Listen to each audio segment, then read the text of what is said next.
बड़े आनंद से विदा किया है। साथ की सहेलियों ने, और जब देवकी को विदा किया, कंस बहन को विदा करते समय खुद रथ हाँकने के लिए बैठ गया। कैसा भाई था वो, स्वयं रथ हाँकने के लिए बैठ गया। और आज के जमाने की दशा देखिए परीक्षित महाराज, अगर घत्ते लड़की विदा है रही होए तो दूसरे मोहल्ला में बैठे ताश खेल रहे होंगे, और लड़की के रोएबे की आवाज आवे, कोई पूछे कि भैया जाला को रोतो है, तो वे क्या कह रहे हैं, हमारे घर तक छोरी विदा है रही होगी, तू पत्ता छोड़।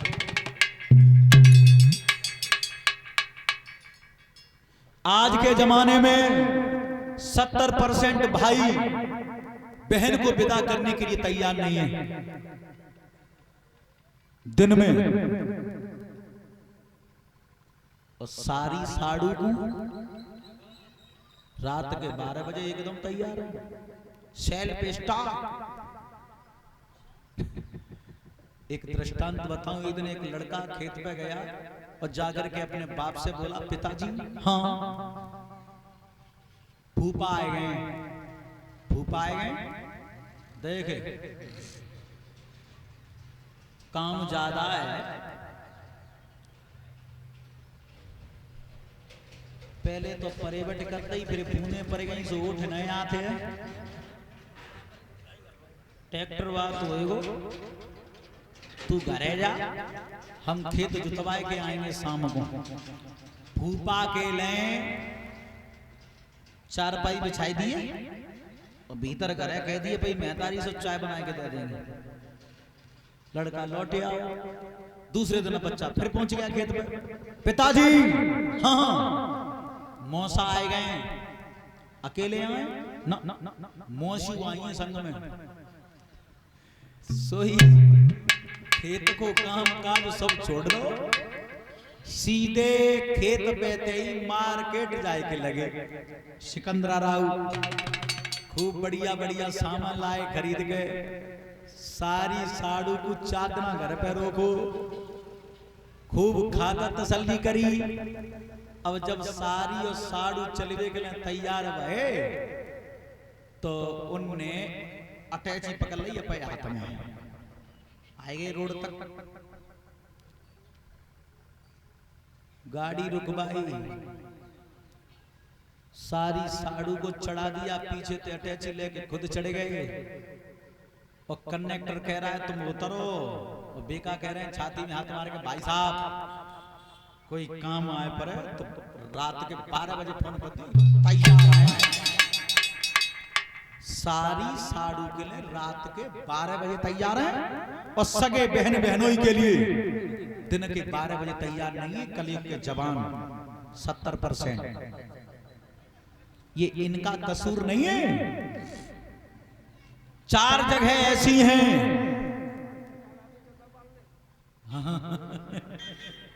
परीक्षित महाराज कह रहे हैं तो सारी नचाने लाई चंद्रपाल भैया ने, बात तो सही है। कलयुग 4 जगह ऐसी जहां असर ज्यादा डाल रहा है। वो 4 जगह कौन सी हम तुम्हें बता रहे हैं। अरे दूध बिके चली गलियन में,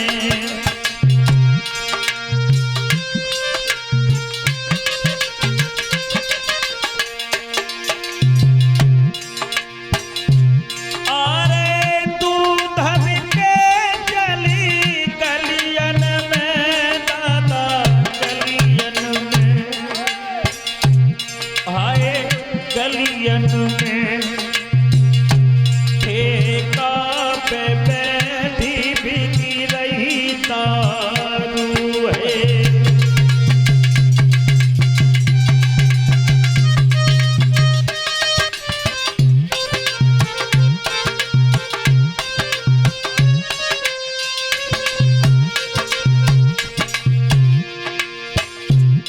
जगह दूध जैसी अमृत चीज कलयुग में मारी मारी फिर रही है।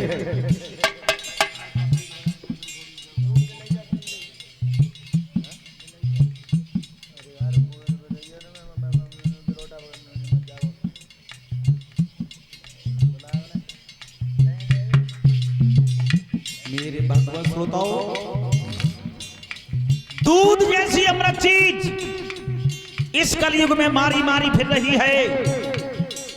कामन में तो भाई खैरियत है, दूध या दूध इकट्ठा कर ले जाते हैं। सिटियों की दशा, दूध या दरवाजे दरवाजे पर आवाज दे रहा है दूध चाहिए। जाए दूध की जरूरत है सो तो किवाड़ खोल लो, और जाए जरूरत ना है सो किवाड़ ना है खोल दो।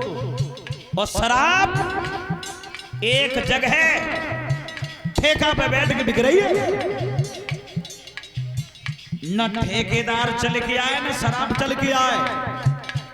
सांझ को आ जाए नातेदार और बिना पिए खानो ना खाएंगे। कितनी ठंड पड़ रही हो चाहे कितनी बारिश रह रही हो, गाड़ी में चाबी उतने ही खल लगेगी। पहली जगह दूध जैसी अमृत चीज इस कलयुग में मारी मारी फिर रही है, और दूसरी तुम्हारे सामने है।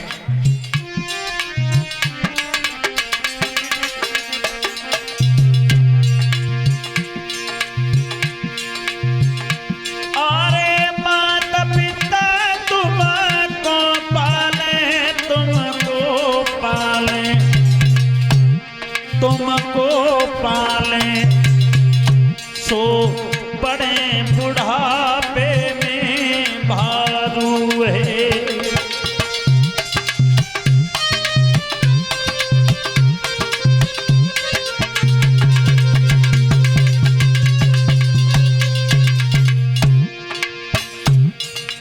दूसरी जगह बाप महतारी पे बालक चंग कितने हुए जाए, 2 4 6 वो सबे पाले जाते हैं। और जब बाप महतारी के ऊपर बुढ़ापा आता है तो 70% उनका बुढ़ापे में पालन पोषण औलाद से कठिन हो जाता है।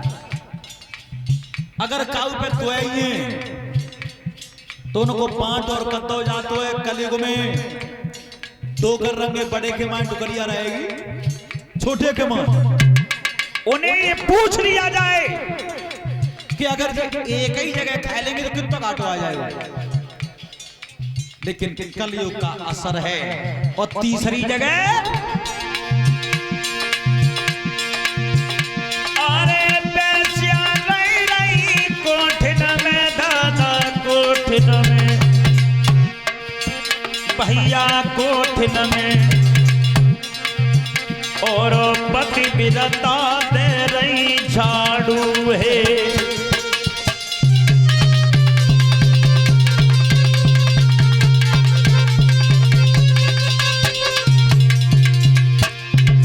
तीसरी जगह इस कलयुग में पतिव्रताओं का ठिकाना नहीं रहा।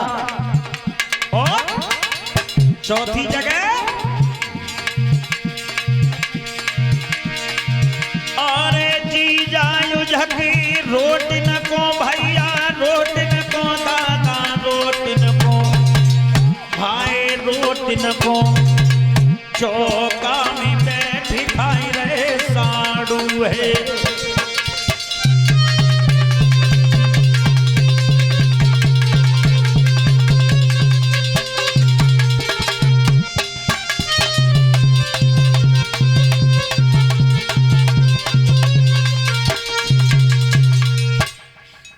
चौथी जगह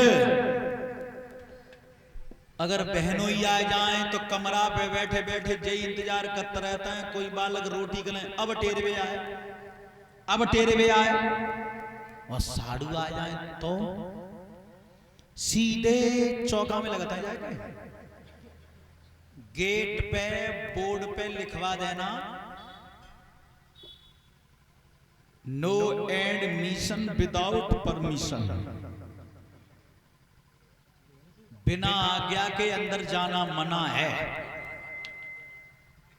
तो बेनुआ नजर करेंगे बूढ़ा सीधे चौका में लगत है। 4 जगह ऐसी ना कलयुग का असर ज्यादा है।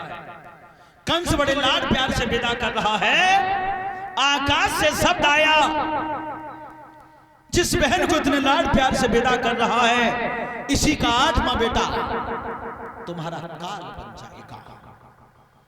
जो कंस ने सुना कि इसका 8वां बेटा मेरा काल होगा, विवाह की खुशी जाती रही और व्यवहार कौन सा निभाया कंस ने अपनी बहन के साथ में, केस पकड़ लिए और ये कहा क्या पता था मुझे कि तू मेरे लिए काल पैदा करेगी। अगर पहले से पता होता ना मुझे तो कर यहाँ पे दर के ना खिलाता रहे गोद में लेके, महल की छत पे चढ़े जाते सब पिछवाड़े फेंक देते, पता नहीं लगती कहां चली गई। कोई बात नहीं, जो काम मैं पहले नहीं कर पाया उसे आज कर दूंगा। हाथ में तलवार लेकर के जब देवकी को मारना चाहा, वसुदेव महाराज ने हाथ पकड़ लिया। ये कहा महाराज आकाशवाणी ने इसका 8वां बेटा काल बताया, तुम्हारी बहन को काल नहीं बताया। हम तुम्हें वचन देते हैं तुम्हारी बहन के जो भी संतान होगी हम उसे लाकर के मथुरा में देते रहेंगे। कंस ने कहा वायदा कर रहे हैं आप, ऐसा न हो जाए कि आप वायदा से मुकर जाएं। वसुदेव ने कहा तुम्हारी बहन के जो भी संतान होगी हम ला करके मथुरा में देते रहेंगे। ये वचन दिया। देवकी को लेकर के चले आए बटेश्वर में, प्रथम पुत्र पैदा हुआ। वसुदेव महाराज ने बच्चा ले जाकर के कंस की गोद में दे दिया। कंस विचार करो बहनों साहब वायदा के बड़े पक्के निकले, पर जा बालक के काय को मात दें। आकाशवाणी तो आज लड़का काल बताओ। ये सोच करके कंस ने वो बच्चा वापस कर दिया। बोले ले जाओ, जब 8वां बच्चा पैदा हो उसे ला करके हमें देना। वसुदेव महाराज बच्चे को गोद में लेकर के बड़े प्रसन्न हुए। क्यों? मां बाप को प्रथम संतान सबसे ज्यादा प्रिय होती है, चाहे बेटा हो जाए चाहे बेटी हो जाए। और बेटी पे लाड़ दुलार कम कब होता है मालूम है? जब आंगन में दूसरी और बेटी हो जाए तब न लाड़ कम रहे। तो अगर प्रथम संतान चाहे बेटा हो जाए चाहे बेटी हो जाए सबसे ज्यादा प्रेम होता है। अगर प्रथम घर में बेटी है उसके बाद अगर बेटा पैदा हो गया तो बेटी दूनी प्यारी हो जाती है। भाग्य देखिए बेटियों का। महाराज बड़े प्रसन्न हुए, बहुत खुश हुए कि मेरी प्रथम संतान मरने से बच गई। खुशी खुशी लेकर के लौटने लगे। महाराज यमुना के किनारे पर जा रहे थे वसुदेव, लेकिन ये बात देवताओं को रास नहीं आई। क्यों? उन्होंने विचार किया देवताओं ने, अगर कंस जैसा राजा दयावान हो जाएगा तो भगवान के आने में देर होगी। भगवान का अवतार कब होता है? जब भूमंडल पे अत्याचार पाप बढ़ता है। और कंस जैसा राजा दयावान हो गया तो भगवान के आने में देर हो जाएगी। ऐसा सोच करके नारद को भेजा। नारद आए और जैसे ही दरबार में कदम रखा कंस उठ करके खड़ा हो गया और बोला आइए आइए बाबा जी। बोला अरे आओ बैठो आसन पे, क्या इच्छा नाथ तुम्हारी, क्या चाहते हो तान कहो, क्या सेवा करें तुम्हारी।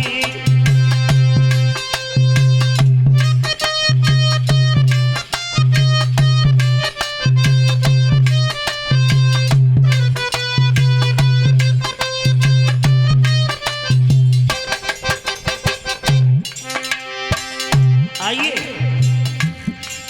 अरे आओ बैठो आसन पे, क्या इच्छा नाथ तुम्हारी, क्या चाहते हो दान दो, क्या सेवा होई तुम्हारी।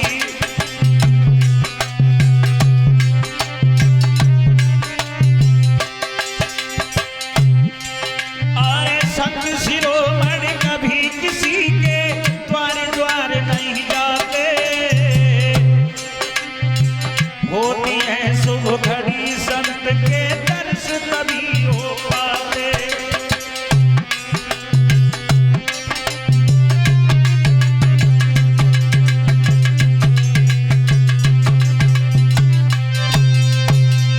ये कहा। आइए बाबा जी, मनुष्य के बड़े ही सौभाग्य की बात होती है, तब संत महात्माओं को दर्शन अपनी चौखट पे मिलते हैं। बड़े सुंदर से आसन पर बिठा लिया है नारद को। नारद ने बैठते ही बैठते पूछा, कंस हम क्या देख रहे हैं, जब पहले आते थे तब में और अब में बड़ा फर्क है? नारद बोले, हे कंसी राजी दिन दिन तेरी, और क्यों दशा बिगड़ती जाती है।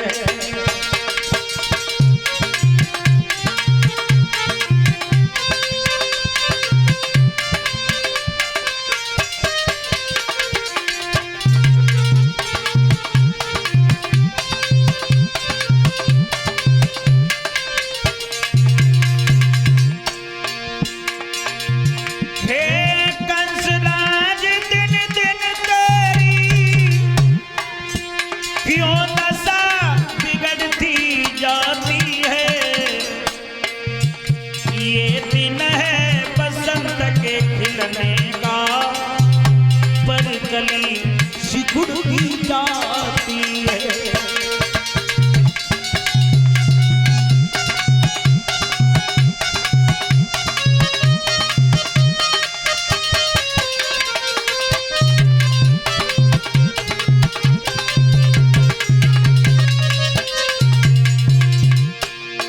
बात क्या है, हम जब पहले आते थे तब में और अब में बड़ा फर्क है।